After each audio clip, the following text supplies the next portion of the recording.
Hello mga be! 3-minute review na naman tayo at Pinoy movie pa rin ang aking i-review ngayon. Walang iba kundi ang napapanahon, ang very controversial and very maganda. Yes, ang balota na nag-iisang Miss Marian Rivera Dantes. Boogs! Ayan mga be, itong ang balota ay directed by Kip Obanda, kung tama po ang aking pagkaka-pronounce. And of course, starring Miss Marian Rivera na unang pinalabas sa 20th Cinemalaya Film Festival last year at ngayon ay available na sa Netflix. At take note, naging Best Actress si Miss Marian Rivera sa Cinemalaya. Well-deserved naman kasi sobrang galing niya rito. Oo, the actingan is superb. Ganong level talaga. Nag-iisang Miss Marian Rivera yun eh. Ganun. Boogs! Hetong ang balota mga be ay tungkol kay Teacher Emmy na isang ina at isang teacher. O yung anak niya rito si Will Astley and ang galing ng batang yun. O sinasabi ko sa inyo and ang pogi din. Ganun. Tapos teacher nga siya, election na sa kanilang lugar at sobrang talamak ng vote buying sa kanilang lugar.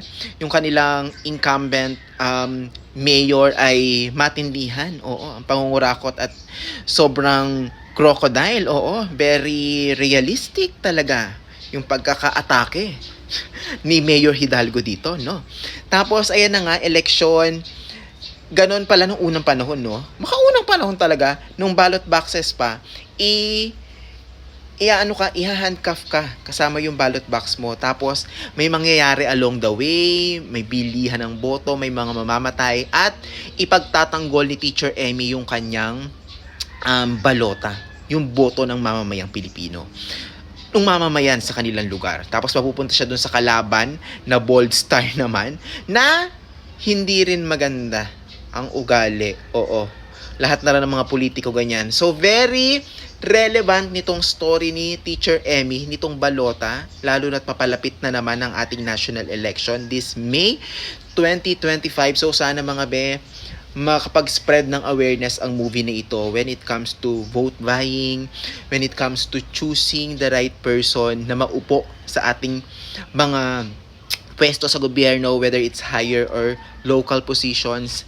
Kasi 'di ba, tayo pa rin, sabi nga nila diyan sa movie, tayo pa rin yung makakapagpabago. Darating ang panahon, si Teacher Emmy, nagtitiwala siya na darating yung panahon na may pagbabago pa rin. And nasa kamay nating mga botante yun, mga be. So, parang election, ano ko na rin to, kinemerut.